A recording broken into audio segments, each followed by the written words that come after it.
All right, ladies and gentlemen, we are live. Welcome to the Keyboard Warriors, presented by RepTheWarriors.com. I'm Eddie Laws, Fred Kerr, we are the Keyboard Warriors, shooting this shit on a wonderful, nice little Wednesday night. Hopefully everyone's staying safe and healthy and alive and shit.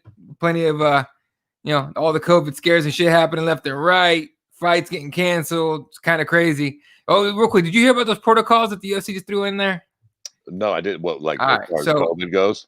So they are not allowed. So fighters are not allowed to use vehicles that are not UFC approved or UFC supplied. So that includes personal vehicles, friends' vehicles. What's up, Otis?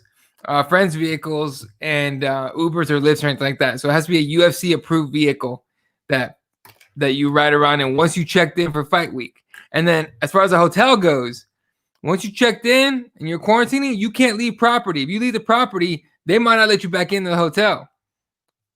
And I'm cool with that. Yeah, I was going to say, how do you feel about that? I good. I mean, Yeah. You got to do what you got to do. Look, we're already losing a lot of fights, even with the strict protocol that they had before. If they got to tighten it up a little more to try to keep some of these fights together, it is what it is, man.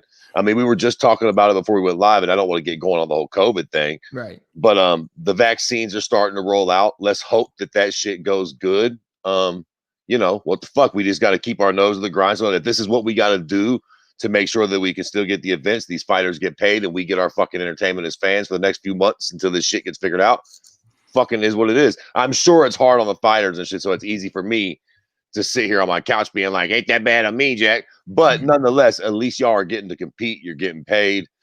It ain't the fucking worst thing in the world, man. Yeah, it's, it's like with the NBA. The NBA had their little bubble thing going on and everything. When it was, I give the example yesterday on the Hangouts that one of the NBA players didn't like the food they were serving, so he fucking hit up Uber Eats and shit. Went out to grab his food, boom, immediate 2-day quarantine, bitch. What the fuck are you doing, right? Right. Had to get tested a bunch, 2-day quarantine. It should have been longer, but still. All right, let's get going talking about UFC 256. Now that we've hit, apparently, I think, what's her name? Tisha Torres, Little Gust of Wind / maybe a better nickname now, but apparently she complained about the protocols. But I don't remember exactly what she said. Right. There's a whiner in every bunch. Oh, of course. All right, first fight of the night. Chase Hooper pulls off a last-second Hail Mary. Fuck it, try heel hook. Some John Danaher shit. Pulls off a big ass win, and then talks about that he don't drink beer. He'd rather have M&Ms and coffee. Listen, he looks about old enough to fucking enjoy M&Ms and coffee for post-fight celebration. I understand that. That wasn't that surprising to me. Listen, let's address the elephant in the room with this Chase Hooper kid, right? His striking is fucking atrocious. Now, the problem is, or I guess the question becomes, do we think that he can make up the striking gap between his grappling and the time that he'll need to survive in the UFC? That's the real question about this kid. Like, let's cut straight to the bullshit. His striking was fucked. He was getting the piss beat out of him that whole fight. He's a hell of a grappler, and he proved it and actually won the fight at the last moment. But let's all just keep it a bean here. That fucking shit's not going to work for very much longer. I hate to sort of like take wind out of the kid's sails when he got a win, and an impressive one. But let's just address the fucking elephant in the room, And here's another thing too, man. They all can't be California girls. Like, maybe he just can't become that good of a striker. So I guess I'll pose the question to you twofold. Like, A, do you think he can even do it? Can he get his striking up to snuff to actually compete in the UFC? And if so, how long will it take him, in your opinion? Dude, he's 21. What is he, 21, 20? He's a baby, right? Of course he's got plenty of time. Yeah, he's got plenty of time. He's going to pull it off. He'll be able to get his hands together. Of course, it takes the time to fucking actually just do it, right? And go to the right spot. Like, I would love if, and we always, he should go to AKA, he should go here and there. He doesn't have to move his entire camp, but go hang out halfway out Cordero for a minute. Go hang out with, is it Jason Perillo? Yeah, Jason Perillo for a minute. Just go learn some shit over there and then just drill the fuck out of it. But Rafael Cordero is a dope ass, and fucking Otis beat me to it. Hooper has to link up with striking coach like Rafael Cordero. Right. I think he does that. He's got plenty of time, dude. You know what? I won't say that I disagree. Okay. Obviously, we all agree that he needs to get a striking coach, but I would take a slightly different approach for him and his particular skill set. Now, I don't know who the striking coach equivalent would be to this, But I would sort of like to see him adopt the striking style of a Lyoto Machida or a Stephen Wonderboy Thompson, because I think with his grappling ability, he can open up with some kicks. Right. And he just looks like one of those kids that's probably going to have awkward hands. I don't think he's going to become Jorge Masvidal or Conor McGregor. But I think he might be able to get that kicking game right and come out firing kicks, because like, yo, if I miss one and you take me down, good luck with that. That's where I want to be anyways. So maybe that's a good move for him. Like, try to get with a karate stylist, get that fucking sort of awkward stance going and shoot them fucking long rangy kicks, because he's sort of a long, bony looking kid too. I think he could probably fuck people up with some kicks if he got that right. And then again, if you're grappling as your bread and butter, you're one of, a kick heavy game suits you very well. So that would be interesting. But I do agree with you. He's super young. He's definitely got the time, but he needs to do it quick, because the UFC is not the place to learn. So no. They're not going to treat him like MVP and to throw cans at him, because there are not that many cans in the UFC. I mean, listen, all due respect to fucking Peter Barrett or however, like, yo, bro, that was your one, dog, and he almost whipped your ass. Like, it's going to get harder and harder from here on in. You barely beat him, bro. You better fucking figure something out real quick. Right. Hooper could also connect with Paul Felder and learn to strike. It wouldn't be a bad idea to go over to Rufus Sport over with Felder. I think Willie's there. Not sure. Let me ask you this too. Obviously, he needs to focus on his striking. Yeah. Obviously, but might it behoove him to also sort of, and I'm sure he's probably doing this though, but really focus on his wrestling game, because I feel like that's a lot of a problem too. Like, sometimes, like, we all know that if he gets the fight to the mat, he's in good shape. Yeah. But sometimes it's really hard to get the fight to the mat. Like, we've all seen a lot. Like, I always felt like if Damian Maia had, John Fitch's takedowns, he would have dominated. Oh, yeah. You know what I mean? Like, but it seems like they always got one or the other. Like, if you could have fucking gave Brock Lesnar Damian Maia's ground game, fuck, he would have been nasty. So I wonder if maybe, like, getting in there with a strong wrestler where it's like, if you can't stop Chase Hooper from taking you down, if he becomes that guy, and then once he gets you there, you're fucked, that's also extremely dangerous. Right. And I agree with that too. It's just, again, he's super young. He's going to be one of those guys that puts it together and everything. He's even younger than what's his name? Fuck. Sean Pothead out of Arizona. Oh, Sean O'Malley. He's even younger than O'Malley. So, yeah. All right. Moving on to the next fight here. On the prelims, first fight on the prelims was Tecia Torres against Sam Hughes. Tecia Torres actually finished somebody. Bro, listen, I do not fuck with the brisk guts to win. But listen, I also ain't no motherfucking hater. You got to give credit where it's due. I wasn't familiar with this Sam Hughes broad, so there's that. But Tecia Torres looked very good in this fight. I mean, she looked impressive as fuck. She was letting them hands go.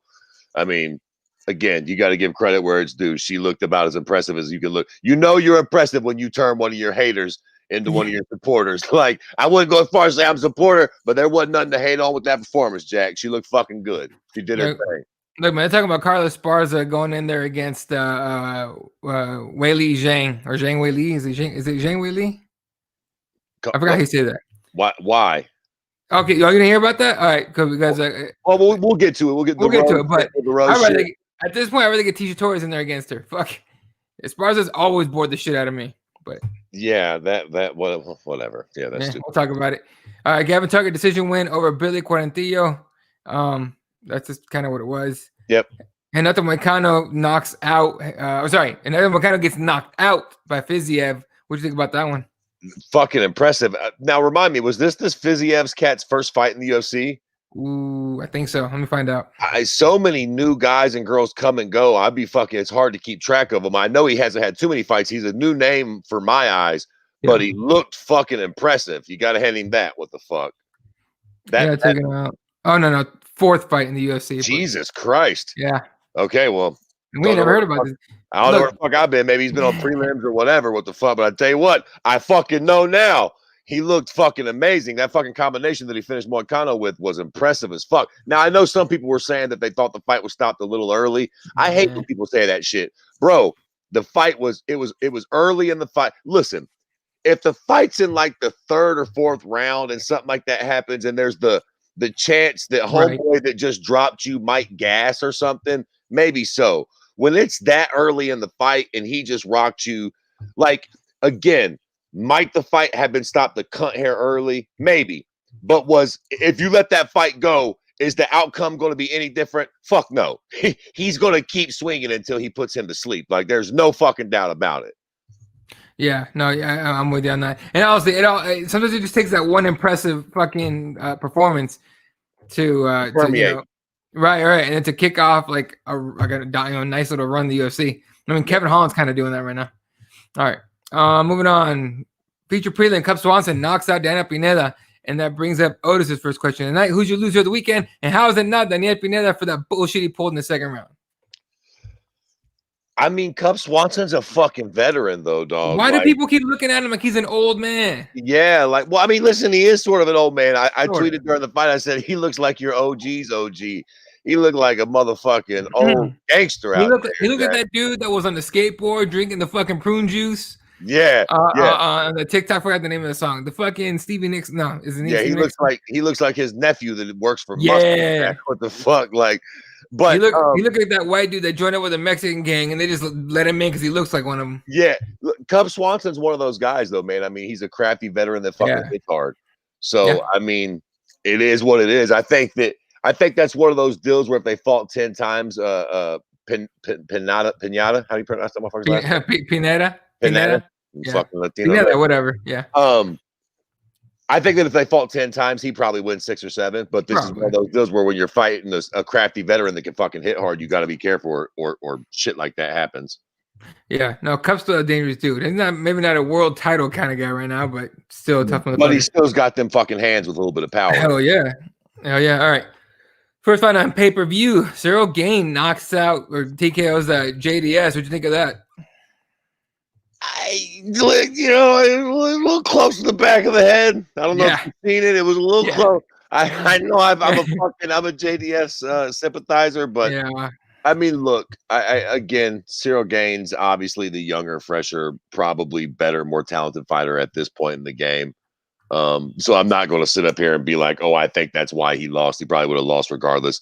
I do think that was a shot to the back of the head. Again, was that Cyril Gane's intention or fault? No. I think Junior was getting attacked and he sort of turned like that. It fucking is. I do think it was pretty. If it wasn't the back of the head, it was goddamn close. Yeah. But I don't think it was nobody's fault. I mean, it's a clean knockout for me. It's not like he had him pinned down and fucking thumped him right in the back of the head. I mean, he was throwing the elbow. We see this all the time where people sort of lean away from it. What the fuck, motherfucker? If I got you against the shit and I'm trying to rock you and you lean in with the back of your head at the last moment, like, sorry, it wasn't, I don't think Cyril Gane was aiming for the back of his head. I do think that it clipped him on the back of his head, but it fucking is what it is, man. Sorry. After that first round, though, like, look, even just by the numbers, even if you didn't watch the fight, look at the numbers alone after that first round. That's ridiculous, okay?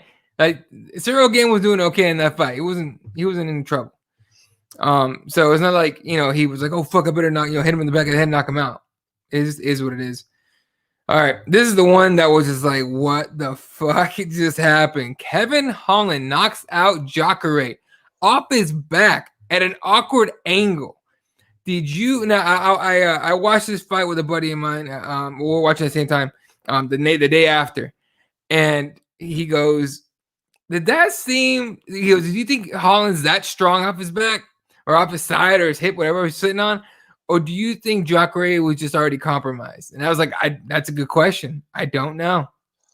Yeah, well, listen, exactly. I hate to do this, especially after just saying I ain't no hater, but I'm about to be a hater. Look, Kevin Holland's on a nice streak this year. 5-0, which was the fucking dude that he lost to. Let's not play fucking coy here. He lost to the one prick. He even admitted it after the fight. The English prick. His name eludes me, but like, don't fucking think I forgot about that one, you cute prick. But listen, I think these fights fucking bug me, man. because it sort of reminds me, and not exactly, but it sort of reminds me of the fucking Bear Jew snuffing out Shogun. Yeah. I think that if this, if that fight happens 10 years ago, Shogun beats the fuck out of him. Now, I do not think that necessarily Jacare beats the shit out of Kevin Holland 10 years ago. But does anybody that has ever watched Jacare compete think that the Jacare and Pride gets done like that? Oh, I mean, I just don't. I don't know. I doubt it. Now, again, it is what it is. Jacare is old. The fight ended like it did. Kevin Holland looks super impressive. I just don't think that he does that to somebody that's not an aging fighter that's been in a ton of wars. Well, he asked for Hamza, and I don't think he's gonna get Hamza. I think he has a better shot at getting Brunson, something like that. Either one of those guys, he's gonna that's a real test for him. Either one of those guys, Brunson or Hamza, but more Hamza, right? But I disagree. I think Brunson's way more of a. Oh yeah, I mean at this point, Hamza is so like all bullshit aside. He's extremely overrated. Yeah. He might prove to be who, but right now, Derek Brunson's a way more proven commodity. More. You know what I mean? We know that's a tough fight. Bro, fucking Hazmat might get in there and get the fuck out of him by Kevin Holland. Hypothetically, like his best win is Kevin Mearshart. Let's all just keep that in perspective for a moment here. Like, let's not. I mean, Kevin Holland was being real when he said he's not really beating anybody that matters. I mean, all due respect. Yeah, no, I'm with you. And honestly, like, yeah, Hamza is nice. It's cute right now with Hamza, right? Yeah, fight back to back. He fights in a couple, a week here, a week later he'll fight again. Don't forget, Cowboys used to do shit like that all the time. I mean, Kevin Holland's doing it too. Kevin Holland's doing it. Like I said, exactly. Against way steeper competition. Listen, for all the bullshit that I just gave Jacare about being 132 years old, he still is Jacare. Yeah. Like, Hamza hasn't fucking, fought nobody even remotely comparable to a fucking Jacare, even considering his old age. I mean, it's like not even like sort of comparable. Now, to be fair, just quickly on Hamza, we're gonna find out he's almost done himself a disservice by putting himself, because now it's like, okay, you got them 3 fights. Now you're gonna get a big fight, whether it's fucking Kevin Holland or fucking Damian Maia or Leon Edwards, whoever you get next, it's going to be a fucking animal, and you're going to get thrown right the fuck in the frying pan. So, good luck, homeboy. Yeah, have fun with that. See what happens. Yeah. All right. Mackenzie Dern gets the decision winner of Verna Jandiroba. The only surprise, not even a surprise, is because Jandiroba has good ground game, but Dern shot for takedown after takedown and couldn't get that chick down for shit. So, if you can stop for takedowns, you force Dern to stand.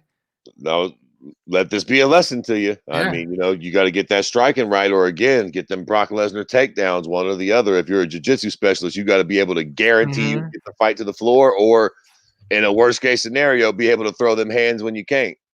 Yeah, I mean, hey, look, enjoy pulling the shit. I mean, look, it's nice against Jandiroba. She's not like a world beater, but fight a chick in there that knows how to sprawl and brawl and see what happens. Right. See what happens to you. All right, catch up with some comments here before we talk about the co-main event. Let's see what we got. Bummed about Sam Hughes. What's up, Raider? Bummed about Sam Hughes, but that's a big opponent on 5 days' notice. Tisha looked good, but she still can status as far as I'm concerned. Maybe. It was the most exciting Tisha fight I've seen ever. I mean, to be fair, that I forgot about that. That was like a late notice. That was a late notice opponent on Friday. No wonder the Brisk Gust to win looked so good. Yeah. I immediately thought he was that fight ended. I was like, oh shit, I hope he's watching this shit. All right, how about Joanna versus Zhang Part 2? I'm down for that way more than Esparza, but again, we'll talk about that. Fiziev has something on the feet, and when Moicano got cracked, he was out. And Raider with the Bill Burr going, Fiziev was on fire. Yeah. I love when he does that. Dude does that fucking shit. I don't even know how he does it with the microphone, puts it away, but hilarious. Pineda should be sent home for that nonsense. Fair enough. WC was a country mile ago and Cub was a contender, but he better be in the UFC Hall of Fame with Uriah. I agree. He deserves it. Oh, already for sure. This Pineda took enough punishment. If it happens again, he's got problems. Yeah. Let's see. I lost the. Oh, here it is. Like he went to Gain and complained. Oh yeah, JDS went to Cyril Gain. Oh And yeah, yeah. like, Cyril Gain so nice. He's like, sorry, I did not know if I did. I'm sorry. I don't do this on purpose. Yeah, that's Rev's job, like, bro, I was trying to elbow you in the fucking eyeball, and you turned Move around your the head. last moment, and I caught you in the back of the ear. Like, my bad, but you know, don't fucking move next time. Just take it in the face like a man. I'd have been like, hey, look, man, Pete the replay. See what's up. All right, Gain is a future champ. He's got. I think he's got the look. He's got the look. He's got potential for sure. We got a lot of seeing to do, but like he's definitely got a lot of fucking potential. Yeah. Brando says, hey, I'll say it again. Fighters who walk into the damn Rocky thing get what they deserve. He hates that shit. Every time. Every time. Y'all leave Jacare alone. Next subject. Oh, we touched the nerve a little bit right there. Holland is ranked 10, I saw. I'd like to see him against Brunson. Me too. Yeah, that makes perfect sense, I think. Vittori versus Till is the one to make. I think Otis is the one that told me yesterday. Didn't you tell me that that Vittori called out Till? Fucking make that fight happen. I love that fight. I love that fight. People got, I mean, don't get me wrong, Vittori deserves the hype now, especially after a win over Hermanson, but like also easy does it. Like Till's a great fight for him, I think. Right. Chimaev is a can, and we'll see that soon against better competition. Maybe. Ooh, those are lofty words. Now, I wouldn't know if I was calling him a can, but like, but he listen. Here's the thing, though. Real talk, he may be. Look, he might even be a can for real. We don't like. That's how little we know about the guy. We're about to find out. He's got Leon. Leon's look. People forget that Leon is pretty fucking good. Oh yeah. He's pretty goddamn good, bro. Like, yeah. Come on, we're gonna find out. He's got a real test. Don't think that because Hamza has been fighting all these people and knocking people out and beating them in seconds and everything that he's gonna take out Leon Edwards like that. Leon might have gotten caught by surprise with a 3-piece in a chick, in a soda, but tell you what, listen, all things considered with that, he ate that shit too. Yeah, I mean, you know what I mean? Ain't like he fucking dropped him or some shit. He got held back, dude. Yeah, he ate that shit and didn't move. So yeah, relax, people. He'll be fine. Jake Paul versus Jesse's starting some bullshit already. Jake Paul versus McGregor. Paul all day. He's a pro boxer versus a retired MMA fighter. No question. Fuck off with the trolling. We'll get to it. We'll get to it. But yeah. And hi, what's up, Jesse? Duran looked good. I gotta say, you can see Perlo's been working her right. No, she's been doing pretty good. That's true. Yeah, she's getting better. She's just not champ hand status, I would say. I guess. Gender Jiu-Jitsu is dangerous, though. Agreed. Yeah. And she was able to stop all those takedowns. Like, I would have loved to see her get one of those takedowns and force Jandiroba into a ground fight just to see what happens. All right. What else we got? Oh, Otis is taking some tequila. Hey. Jesse knows about tequila. What's good? Actually, I think Jesse doesn't like tequila. Do you like tequila, dude? I love tequila. That's my shit. But still, that and whiskey and now bourbon. I don't know if you're up on game on bourbon, but what's his name? Bill Walker over at MMA on the Rocks. I was a guest on his show a while ago, and that like during the show we talked about bourbon and whiskey and shit. He gave me like 3 or 4 suggestions. So I bought the first one, and I was like, "Oh, this is pretty good." Then I bought the next 2, and those are pretty good. And I realized a little like a little bit of bourbon with like an ice cube in it, dude. That's my Sunday night drink. I sit back, I watch Sunday Night Football, fucking hang out. So maybe I throw on a little Madden, maybe watch an episode or whatever the fuck. It's so mellowed me out. I love bourbon now. Tequila's my party drink, though. Listen, you officially became an old man. There you go. Start yelling at kids in my lawn and shit. All right. Let's keep moving on then. Co-main event. Actually, let me bring up Otis's question, the second one. All right. Co-main event. Tony Ferguson against Charles Oliveira. Oliveira kind of surprises some people, kind of doesn't. But Otis says, who's your winner of the weekend? How is it not Charles Oliveira for the dominant win over Tony Ferguson? Don't mention Holland or you're getting canceled. I would argue that it surprises everybody in the manner in the way it happened. In the manner in which it happened. Yes. I think that maybe I even shout out to Jeremiah. I think he had been calling Charles Oliveira saying that he could win or saying that he would win. Right. But the complete utter domination that we saw, I think, is shocking to all of us. Yeah. And listen, we could kind of discuss this from a lot of different there's a lot of reasons that you could point to possibly for that. Tony Ferguson took a really bad beat in his last fight. He's getting a bit long in the tooth. He was his own head coach for this fucking fight. Yeah. Tony's one of those guys, and this is we have a lot of fun on the show. I don't mean this in no fucking cute way, but he's had some problems mentally. He's had some fucking mental sort of weird issues and some shit go on with him in the past. So Tony Ferguson's one of those dudes that you never really know what to expect coming into a fight where he's going to sort of be fucking mentally. All that being said, you got to give fucking Charles Olivier his fucking credit, man. Yeah. The fucking dude. And I tell you what, he's one of those guys that has lost some fights that I think a lot of people wrote off. I wrote him off. I thought he was one of those guys that would fold. And quite frankly, I still sort of wonder if he might fold if the going gets tough. But I will give him this. He's an ultimate front runner. And he's an offensive dynamo. When that motherfucker is coming at you, he is hard to handle. He's a great striker. He's fucking vicious. His grappling is fucking disgusting. I mean, listen, Tony Ferguson can grapple, Jack. And listen, we got to talk about that armbar. I mean, first off, shouts out to fucking Charles for even doing Tony like that. Because again, Tony can fucking grapple. Charles grappling is fucking slick as shit. Yeah. But shout out to Tony for just being willing to go out and just let his fucking arm get yanked right the fuck off his goddamn body. That's one of the deepest fucking arm bars I've ever seen in my life. That motherfucking arm bar had Ronda Rousey up at her house, motherfucking goddamn beat red. I was trying to find video of it, and someone already made the meme. Fucking yeah. I mean, dude. That was insane, man. Yeah. Shouts out to Charles for getting it, and shouts out to Tony for fucking taking it, man. Oh, here it is. Yeah, no, it was dope as shit. It was deep as fuck, and he hurt his arm on that. Oh, there's no doubt about it. Dare I say, possibly injured it for future evers. Like he fucked his arm up. Here's the thing, I right there. I've been right there, bro, in the armbar. I've been putting an armbar like that. I didn't tap, and everything fucking popped to this day.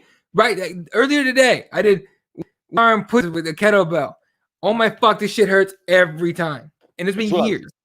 I thought Tony was tapping at first. It looked like it, right? Like I know, right? I realized he's just sort of trying to grab his leg there, but it looked like you see him wincing in pain immediately. Like that is not no fucking pussy ass armbar. And then he does exactly what you're supposed to do to just snap that cocksucker off your body. Yeah. I mean, Charles is nasty, dog. He is fucking nasty. It looks like a tap right here, right?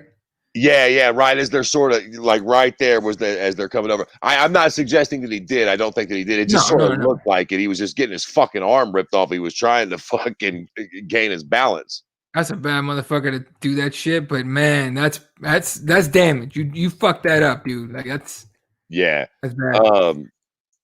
So okay, two things here now. Where does Tony Ferguson go from here? What do we feel about Tony Ferguson? Like, I see a lot of people that are sort of fucking, and I think that we're way too quick to do this in MMA too. A lot of people are like, well, he'll never be the same. Let's just write him off. He should retire, blah, blah, blah, blah, blah. I don't think that's appropriate at all. I think that fucking Charles Olivier is a super talented kid that's grown into all of his talents. And again, like I said, I think that if you can hurt Charles, and you could kind of swing that dynamic a little bit, I think you can get the upper hand on him, and I still think that he's a beatable fighter. But I also feel like, and not really in the way that they fight. Well, sort of. Charles is a lot like a prime BJ Penn, just in that he's an offensive dynamo. When he is coming at you, he can strike, grapple, and he is coming to fuck you up. And when he is fucking you up, you're in trouble. And when he gets in a fucking zone and he is fucking you up, like it's hard to sort of take him out of that. If you do, he does tend to wilt a lot like BJ. But when BJ was on and he was hurting you, he was very, very dangerous. And I think you can say the same thing about fucking Charles Olivier. When that motherfucker's on and he's hurting you, whether he's striking or grappling, he is fucking nasty. He's very nasty. And the thing about Tony Ferguson, I wonder how much we've seen how he trains, man. He's a maniac. How much of that is diminishing returns. Like if you overdo it all the time, how much of that comes back to bite you in the ass? He's been doing it for years. I would definitely like to see Tony compete another time or two before I'm ready to completely write him off. He's getting a little old, but again, I think Charles is just a super talented kid, and it sort of is what it is. That fight didn't go his way. I also feel like in a weird way, man, something can be said about, listen, the fact that there is no fans in the stadium no more. Yeah. That does affect some fighters. And I think maybe, I'm not trying to make fucking excuses because I'm not no big Tony Ferguson fan, but listen, some of these guys and girls have got to be having ill effects from that. They have to be lacking a certain adrenaline rush that they're not getting when there's a fucking million people, or what sounds like a million people live, fucking stomping their feet and chanting your name, wanting you to. There's got to be a few of these fighters that, especially the co-main and the main event guys, that actually have a packed house fucking roaring for them to go on. There's got to be a little bit of an adrenaline dump that a couple of these guys and girls just aren't getting. Maybe Tony's one of those guys. Having an actual head coach to guide his camp is probably a fucking good idea. You're head coach right now, shit. Right, that's probably not a great idea. So there's a bunch of things he can do. I'm not willing to write him off. We'll see what happens. It was, listen, he's coming off of 2 L's. He needs a W, but like, I'm not there to say that he's done. He needs a W, but he's also not getting like savagely knocked out. So let's just pump the brakes a little bit. Exactly. Now, as far as Charles Olivier goes, what do we do with him? Is he in line for a title shot? Like 55 is insane right now. Vera? I mean, what do we got even going? Like, first off, what do we fucking think Khabib is going to do? Is Khabib going to stay his funny ass gone, or is he actually going to come back and compete? He opened the door. He said if his mom says, yeah, you can fight, gives her his blessings, basically, that he'll do it. So do we think he'll actually fucking do it then? I think he opened the door, dude. I think it depends on the challenge, but I don't think it's going to be a GSP fight. It's definitely not going to be a McGregor fight. I don't know what it would be to get him to come back. I think hitting that 30-0 mark would be nice for him, but I don't know who it would be. Okay, so then for now, let's just take Khabib off the table because fuck it. Who knows what'll happen? So let's just assume then, if Conor and Dustin actually fight in January, that's got to be for the vacant belt, right? Right. I mean, there's a safe assumption, one would assume. That would put Charles in line to fight the winner of that fight, no? Yep. Charles or just Charles, really. I mean, exactly. You couldn't necessarily give it to Justin. Justin. Well, no, Justin would need to fight the Bellator prick, Chandler. And Chandler at least has to get one win. So I mean, how do you not give it to Olivier at this point? So, like, I mean, it is what it is. Like, a title shot next for Charles at this point. And quite frankly, fuck, he deserves it. He deserves it. He's been around for a month of Sundays. He's got the win streak. He just got the credible, legendary name. What the fuck? Yeah, I don't know if you saw Fred. He just tagged me on it. Not Fred. Brando. Brando tagged me in this thing. It says it's a tweet from somebody from, I guess, a few minutes ago, actually. Full crowd Ferguson now joins TRTV tour, motivated BJ and C-level Kane. I mean, listen, I love there might be fucking something to it. Full crowd Ferguson.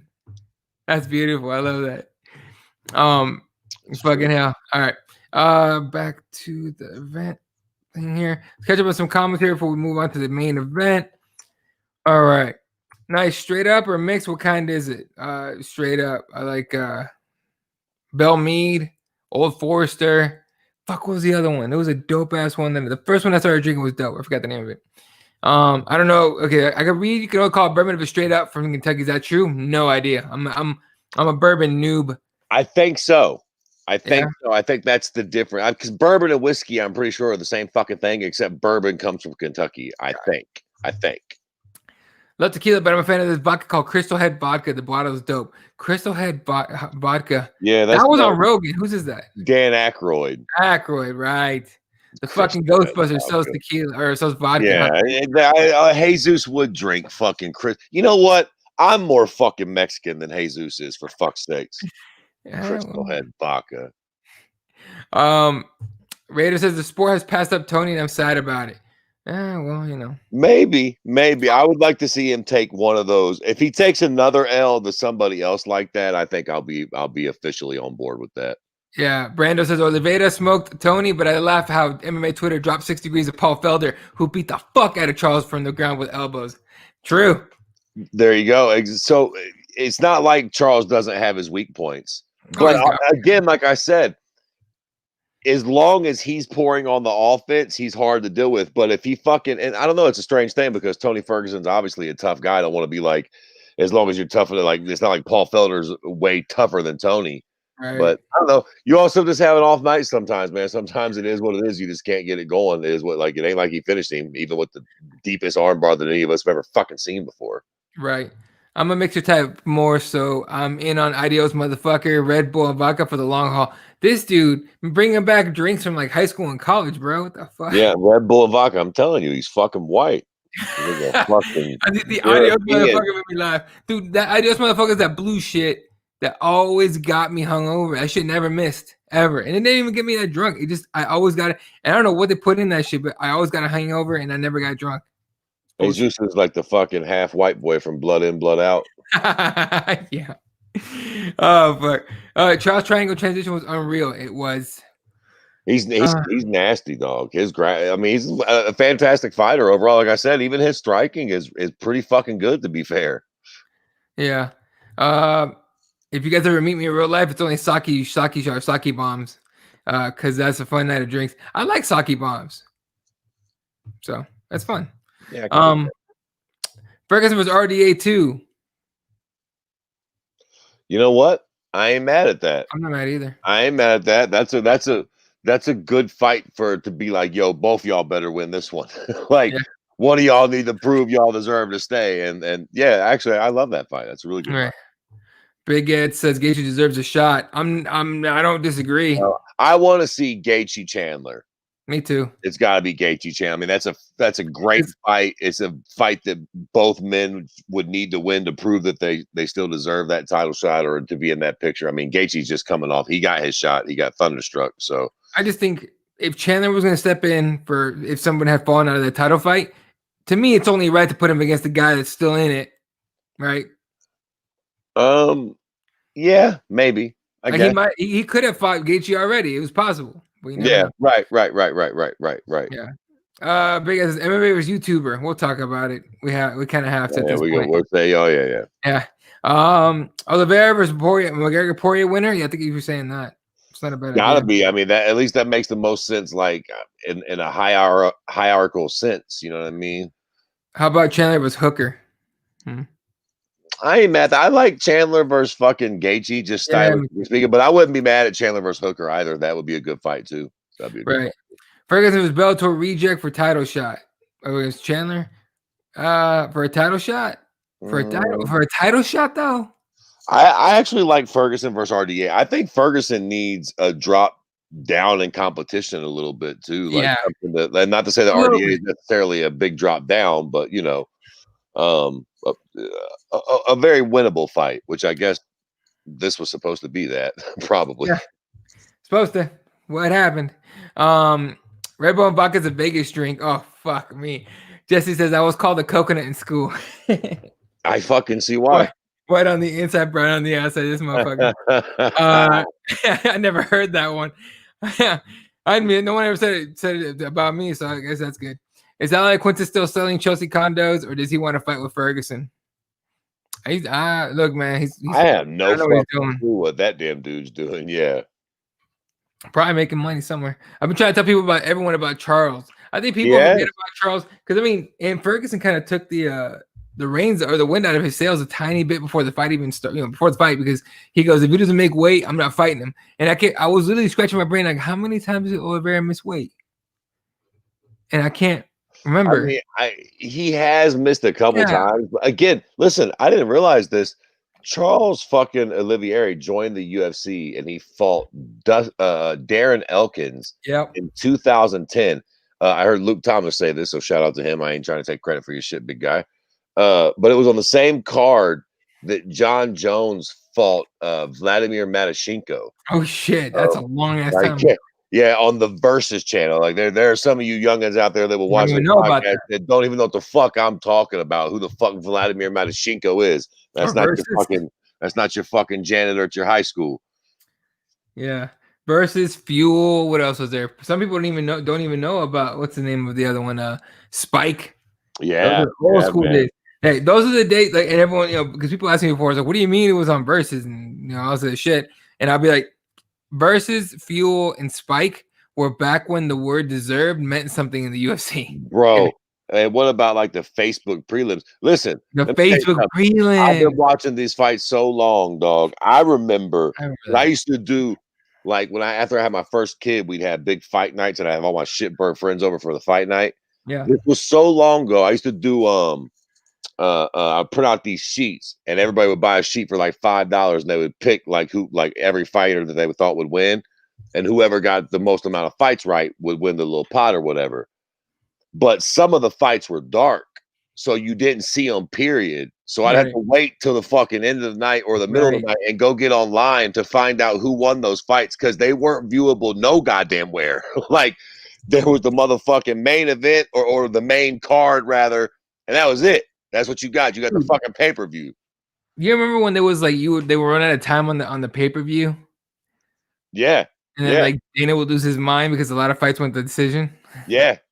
Like, it used to be a big fucking deal. Like, it's crazy to think that there was a point in time where there were literally, like, blacked out fights, dark fights that you just, like, unless you were live in the building, you didn't get to see those fights. They didn't get put on fucking film, Jack, period. All right.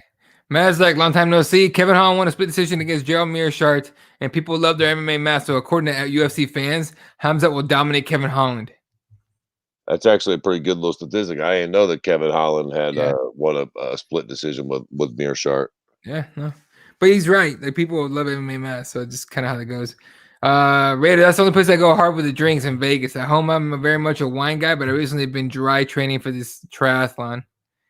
Well, don't be a pussy, Jesse. You can drink wine and still be in a triathlon, you sissy. We're getting drunk after the triathlon, dude. So bring your liver. All right. Moving on to the main event. Wow, keep clicking this shit.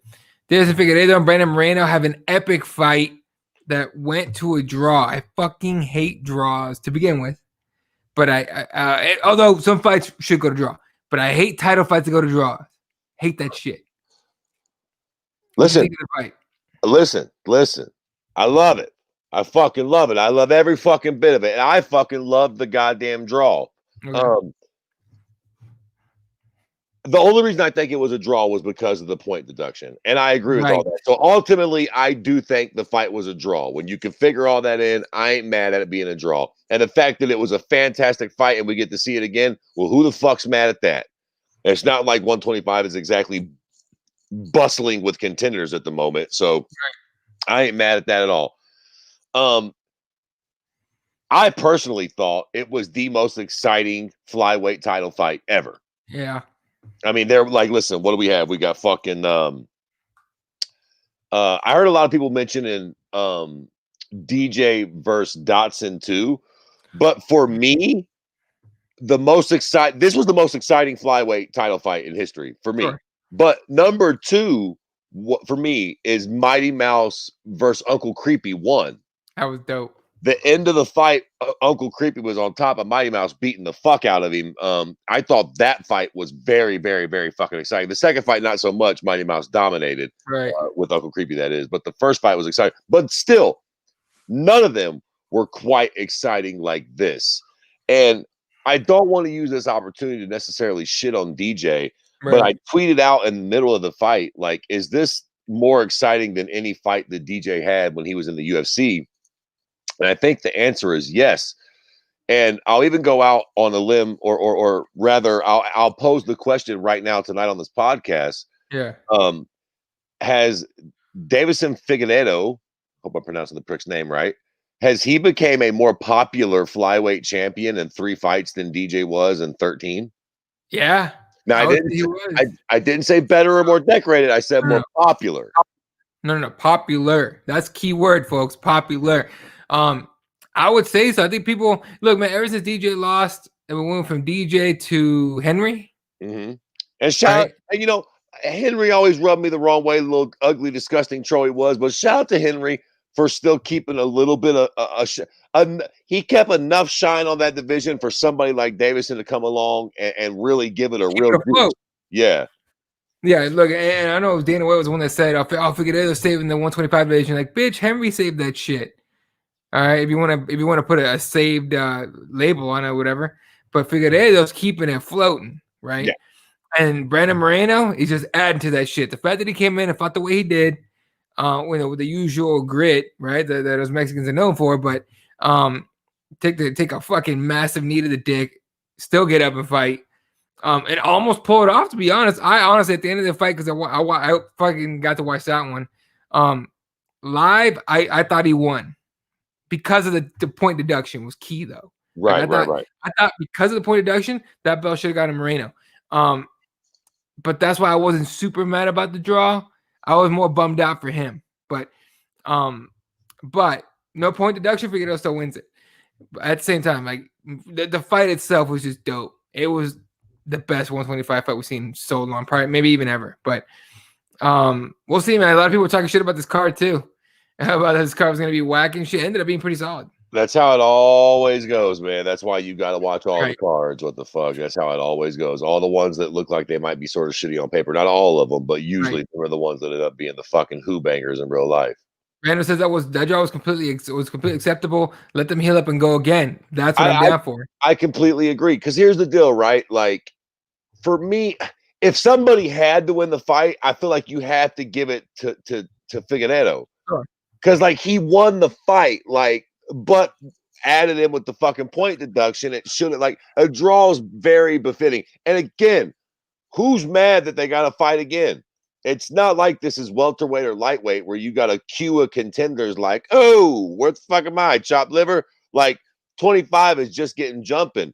This gives perfect time for Joey B and Tom, Dick, and Harry to fucking fight each other and find out who's going to fight after they fight next. You know what I'm saying? I'm look, for the first time in a long time, I'm actually excited for the flyweights. Right. I want to see this rematch, and I'm so invested in this champion now, whoever wins this next fight, that I want to watch the other fights now at flyweight to see who's going to eventually contend for that belt next. Like, it's actually got me interested in this whole fucking division now. Right. No, I'm with you, and it's honestly a lot of fun. And Henry kind of had it like that for me a little bit, but now that Figueiredo's in there and Brandon Moreno's in there, look, we're gonna get some really good flyweight fights coming up, hopefully. But if it's right, then you start with that rematch. And let me also just put this out there. I know that fucking DJ did the Noses show, and he said something like he ain't never fighting at flyweight again. Let me tell you something right now, Jack. If this shit keeps growing and it keeps getting more popular, I'll suck your dick at third main if fucking DJ don't fight at flyweight again. They wave enough money in front of fucking DJ and he'll come right the fuck back on home. And so will Mr. If you think that Cejudo ain't fighting again, you're fucking crazy. Both of them, I strongly believe that both of those gentlemen will fight in the UFC flyweight division again. Not necessarily against each other, but I think both of them will come back to flyweight in the UFC at some point. As dope of a rematch as that might be. All right. And very well may have that rematch, but I think they both come back to the UFC and fight at flyweight. Right. Fred may have a point, as before being champion, no one knew who Figgy was, but now people know who he is. Yeah. And I mean, it's really weird to put your thumb on what makes somebody charismatic or a star or something. Right.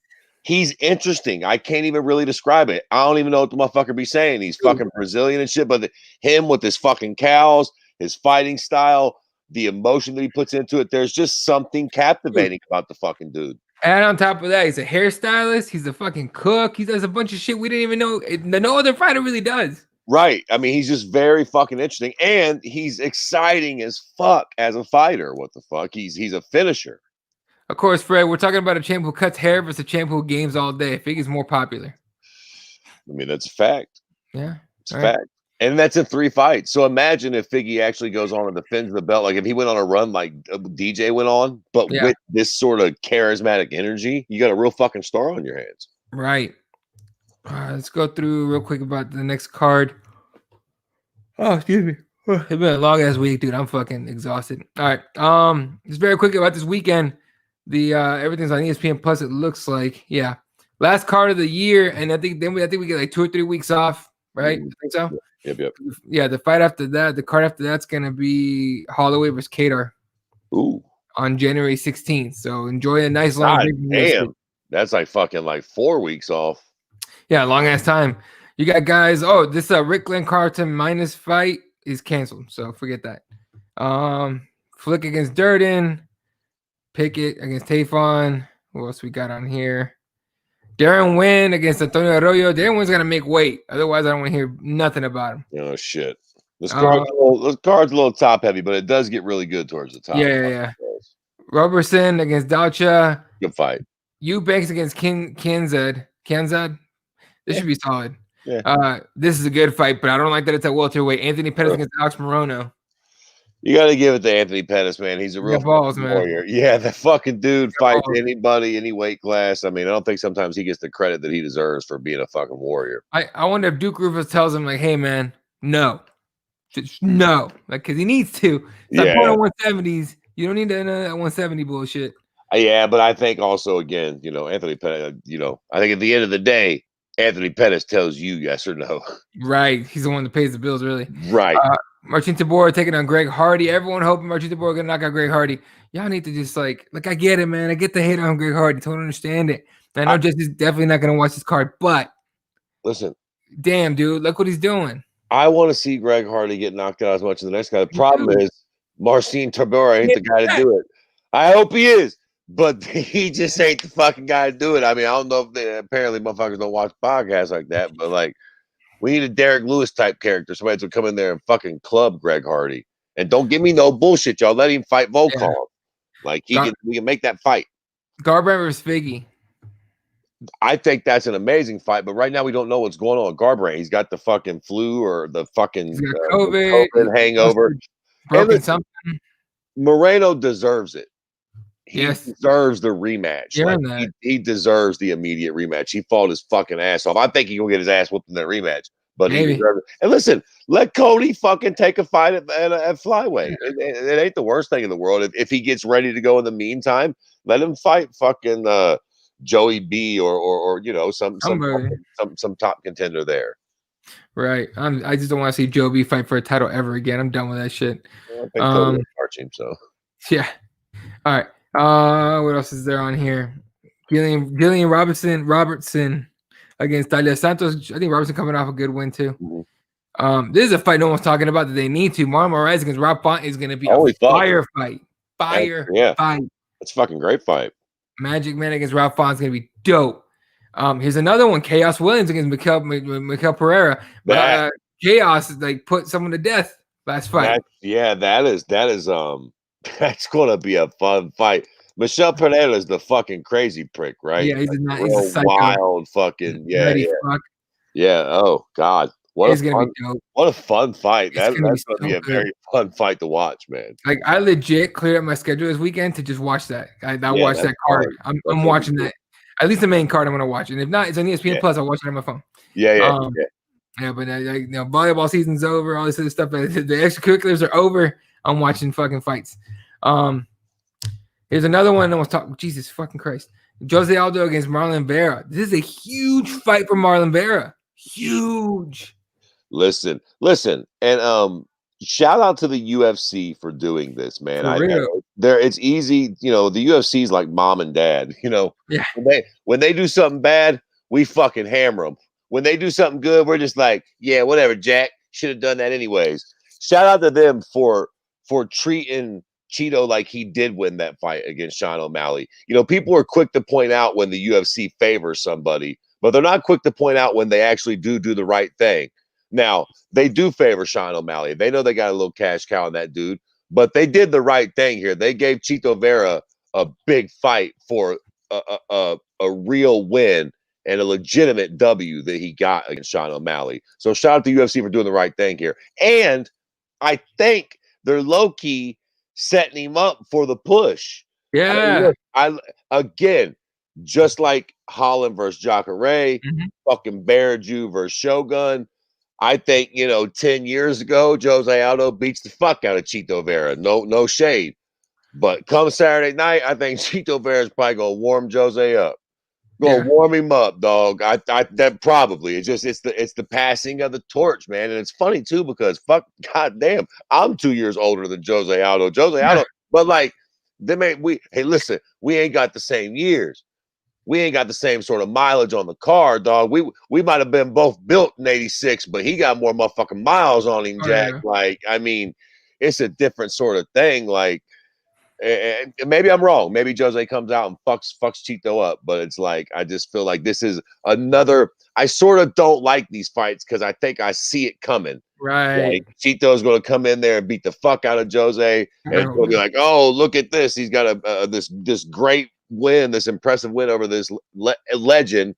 But it's like we all sort of know that Jose's well past his prime. But we'll see. Maybe he'll make me eat my words. Maybe we'll see. Yeah, we'll see. He still got it, man, but it's just whether or not he can pull it off against Marlon Vera is gonna be different. Or what we're looking at. And of course the main event, which honestly I'm way more hyped for Miguel Pereira and Chaos Williams, but Stephen Wonderboy Thompson against Jeff Neal. Wonderboy wanted to fight. He wanted Hamzat. Hamzat said no, or the other way around. I'm not sure how it happened. Got Jeff Neal. What do you think about this one? I love it. I think this is a great fight. I think it's a big test for Jeff Neal, obviously. Massive. This is the fight for him to find out whether he can actually hang with that upper echelon. And I think Stephen Thompson's a fucking damn, how crazy is that? Fucking Stephen Thompson is fucking 3 years older than Jose Aldo. That's insane. It's damage though. Insanity. But I think I don't want to put Stephen Thompson as like the gatekeeper, but he's sort of a really good gatekeeper. Yeah. And he's very good. Like, you know, if you beat Stephen Thompson, you actually got something. Yep. Unless you're Anthony Pettis and you land a lucky punch, but that's neither here nor there. Yeah, what are you gonna do? All right. Yeah. So this will be the card on Saturday night, Saturday afternoon, 5 p.m. The main card starts at 5 p.m. my time. That's 4 p.m. Pacific, 7 p.m. your time. That's kind of early, isn't it? Or is that normal? Well, you know what? It's a big ass main card, so that makes sense. Yeah. Right. 6 fights. Yeah. All right, there you go. All right, let's talk about Aldo probably should have stayed at 45. I don't know about that. He's doing all right. Let's talk. I don't want to talk about it, but you kind of have to talk about it. The Jake Paul thing, the YouTuber, the goofy YouTube guy. Have we talked about him and Floyd? We talked about that last week, right? So it's his brother. So I had to clear this up. So the other day, I had to actually look into who these idiots are. And it confirmed that they're fucking idiots to me. But they're smart fucking idiots. They do idiot shit. And they can make a lot of money doing it. So good for them. But his older brother's the one that's fighting Floyd. Older brother Logan is fighting Floyd. Jake Paul wants McGregor. So in order to get McGregor, and we talked about Floyd and the other guy, the older brother, for a little bit, but in order to get McGregor, this dude's talking mad shit. He put a video out. I didn't watch the video. I just got the clip notes from people saying he was talking about his old lady and I said shit.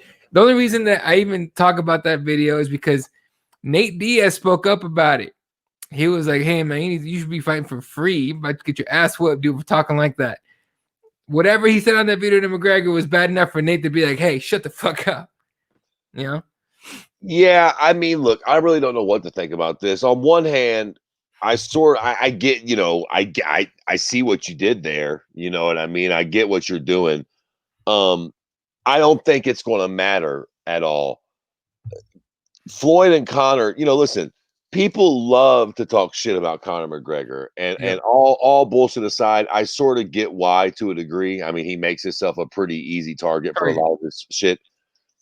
But at the end of the day, one thing you got to sort of give Conor, he's a real fighter. Right. He's not here to fuck. He's got a real fucking fight happening soon. A big one. Against a real tough guy. It's not a fucking exhibition. It's not a fucking boxing match. It's not some horseshit fucking circus show. Right. He's got a fucking real fucking MMA fight with Dustin Poirier. And yeah, fucking Logan, Jake, Paul, whoever the fuck you are, you can fuck up Poirier's name and you can be real cute. But the real truth of it is that man would beat the dog shit out of you. And I'm sure he probably knows that. I'm sure he's probably, this is all a big joke to him. So the fact that we're all getting all, I sort of get it. But in the grand scheme of things, I don't think it matters. You talking shit about Conor's wife and shit, that's just kind of classless. Like, you're not going to get a fight with Conor McGregor. You might get smacked in your face out in Hollywood if he ever fucking catches you out in public, because that is sort of like not funny. But if you think you're going to bait Conor McGregor into taking a fight with you because your little brother or your bigger brother, whatever the fuck it is, works with you, got a fight with Floyd, you don't really get it. Like, Floyd's at a different spot. Floyd does that shit. He's doing that right now. Conor's still taking real big boy fights against real big boy competitors, championship fights against the absolute best in the world. Again, it's easy to hate on Conor. He didn't have to come back and fight Khabib. You know what I mean? No. Like, and then, come back and fight Cowboy. I know, say what you want about Cowboy, but again, Cowboy's a real fighter, a real fight. And now he's about to fight again, Dustin Poirier. Again, bro, you can fuck up Dustin Poirier's name, but that's a bad, bad man. That Conor McGregor's about to fight with full MMA rules, no boxing, just real shit. So, leading us to this, the video, and then I don't know if we obviously we'll probably discuss that he rolled up on Dylan Dennis and was throwing the fucking water balloons and shit. The corner, Ohio boys, Fred. So, look, I don't take these cats that seriously. So it don't really bother me like that. I get what they're doing. They're trolls on the umpteenth level, and they're sort of getting money for doing this goofy shit. I don't take it all that seriously. As far as homeboy trying to troll McGregor into a fight, listen, if McGregor goes out and gets viciously beaten by Dustin Poirier, maybe we revisit this conversation and he'll take a fight with a shitbird to make a fucking few dozen million. But, if he comes out there and knocks Dustin out in the first round, you can fucking pack it up, buddy, because he's going to be calling for Khabib or fucking Usman or fucking Masvidal or Nate. Like, just all due respect, you ain't really in this ballpark, bro. You can talk all the shit you want to about Dana White and all that shit, but at the end of the day, it ain't happening. It's not going to happen. It's not happening. He rolls up on Dylan Dennis in a truck full of dudes. He throws water balloons, and then as soon as Dylan starts running at him, he goes, dip, dip, dip. Why did he do that? Because if Dylan Dennis gets his hands on his ass, bro, this is how unlikable was that fucking Jake or Logan? That was Jake. This is how fucking unlikable. I hate that I fucking know that. Yo, Jake Paul is so fucking unlikable that he made Dylan Dennis endearing to the MMA. Seriously. So for all y'all that don't know, we hate Dylan Dennis collectively. We can't stand that boy. Now he's so fucking bad. Jake Paul is so horrible that we're like, yo, what's up with the Dylan shit? Like, yeah, you didn't want that Dylan smoke, did you, man? He fucking brought us together behind Dylan Dennis. That's how fucking annoying this Jake Paul prick is. Like, God, we collectively hate Dylan, and you fucking made us get behind that guy. Boy, are you annoying. Kairos, it was up, Kairos. He goes, yes, he got people to like Dennis. Wow, what a fucking annoying character. Like, we've been hating Dylan for years, and like in one video, you got us like, yeah, what's up? Who want the Dylan smoke? You don't want that smoke. Dip, dip, dip, you little bitch. Dude, when he says dip, I'm like, oh, please catch him. Please catch him. Nope. So yeah, he don't want it. What's up, Tab? All right, real quick. Oh, it says me and Raider have a bet on the Williams-Pereira match. Okay, what's the stakes? What's the bet? That's what we want to know. Who the fuck's got? Oh, here it is. Raider says, I think Pereira gets it done. Otis, you think Williams gonna get a KO? Okay, I want to know what the bet is. I would have to go with Chaos too in that though. I like Chaos in that fight too, but I just want to see a crazy fucking chaotic fight. But I think we're definitely guaranteed to get that. Oh, that's gonna be sick. All right.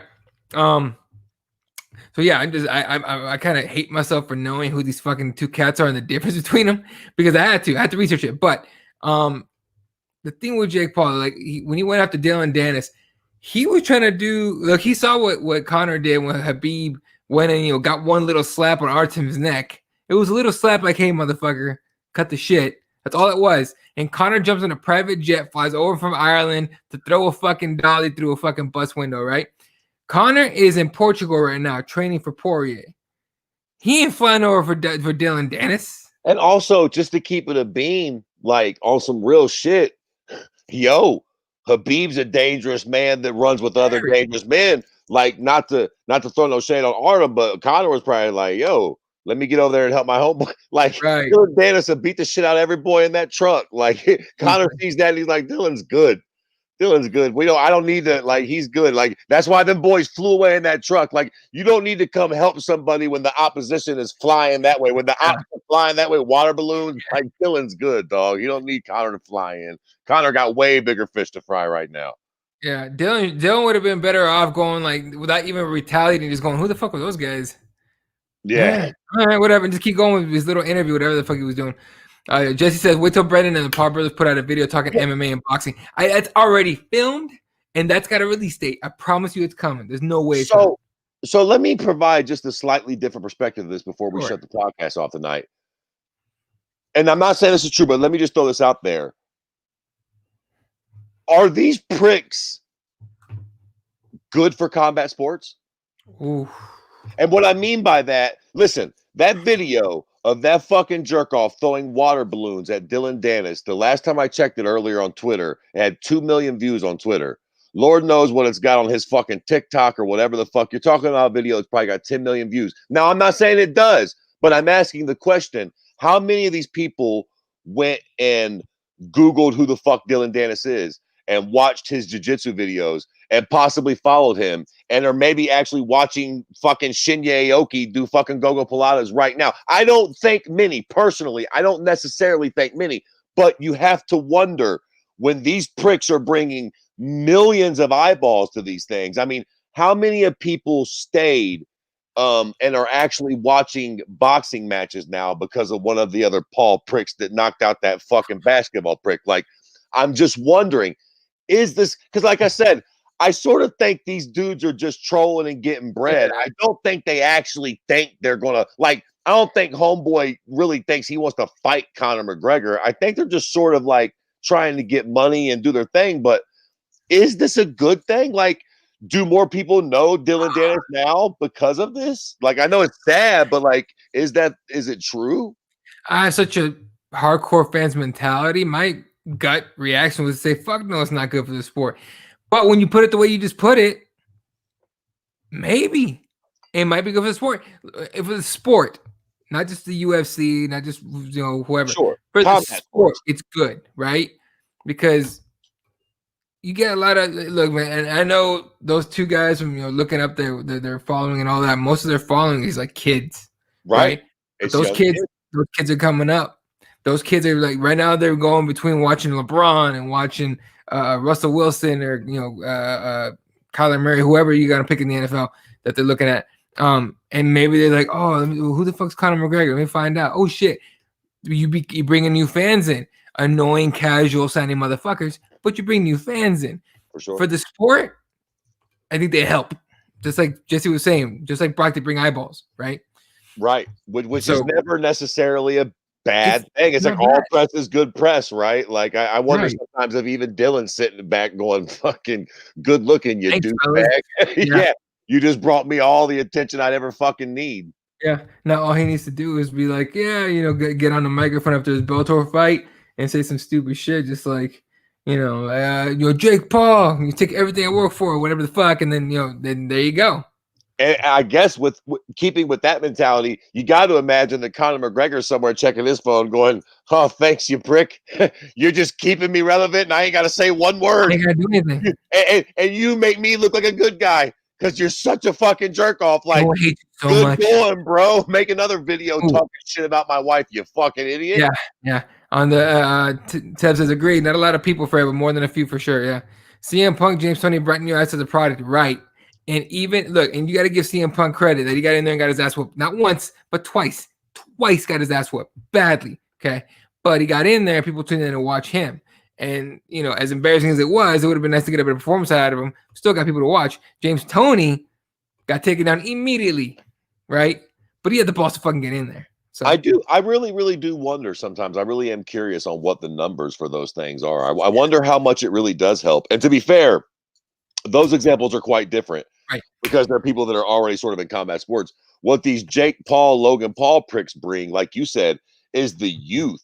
And that's what's actually interesting, because youth, like you said, very moldable, man. Half these pricks are sitting around getting stoned on their fucking computer all day anyway. So it's very likely the rate at which we're able to absorb information is so absurd. Like, you could be watching that video on Twitter, boom, hit the fucking home button, Google Dylan Dennis on fucking YouTube, and be watching his jiu-jitsu fucking videos like within fucking 60 seconds. You know what I'm saying? Yeah. So, Dude, like, it's kind of insane.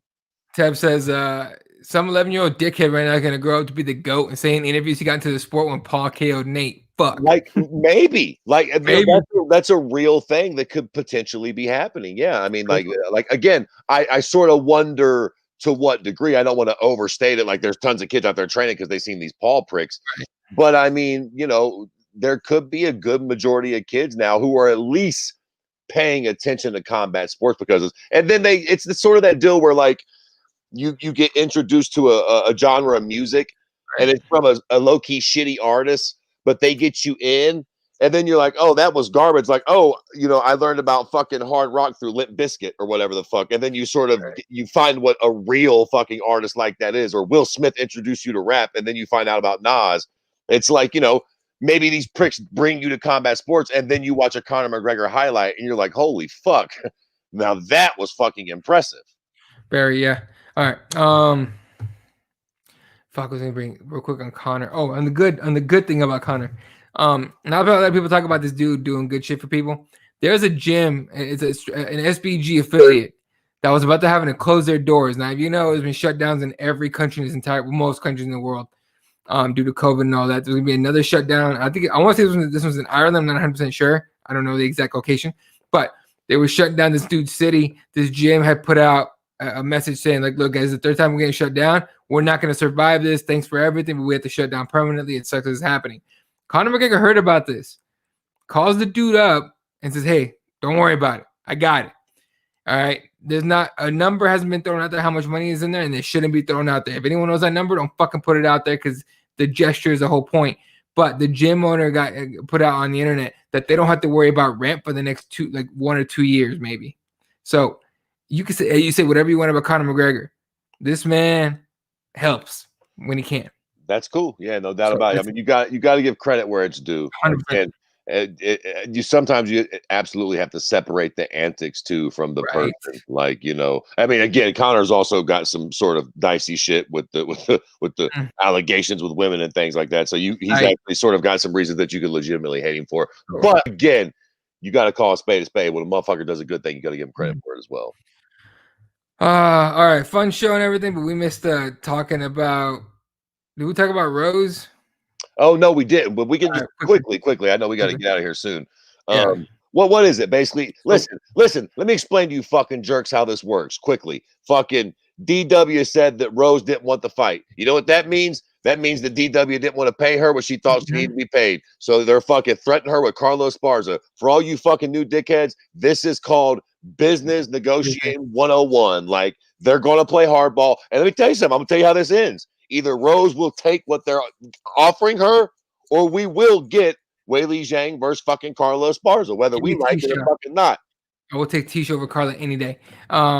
And real quick, Don McGuire, what's up, dude? Says the sport having YouTubers is adding revenue. I think it ruins the sport, taking away opportunities away from deserving fighters. You're not wrong, but deserving fighters could do a little bit to help themselves. Sure, could do something to help themselves. But I get what he's saying. I get what Don is saying. No doubt. Yeah. All right, folks, that's gonna do it for us tonight. Appreciate the hell out of all you guys. Is there anything else we missed? No, that was it. Now we were missing the Rose shit, but that's it. Got it. All right, to go through the comments here. Shout out to Don. Appreciate you joining in, man. Sorry, it was at the very end. Jesse, hope you're doing good, man. Tab, Otis. I know Brandon was here. Kairos, that dude's got a major following now. Make sure you go follow him on Twitter and all the other things he does. Raider, appreciate you jumping back on. Yeah, it's been a minute for a lot of us, so appreciate you guys hanging out. I said Otis already. Mazda hadn't been here in a minute. Jeremiah, Hardcore MMA Show, Big Ed, welcome. Actually, I think I've seen Big Ed once or twice before. What else? Who else did we have today? Everyone that tuned in, you guys are dope as fuck.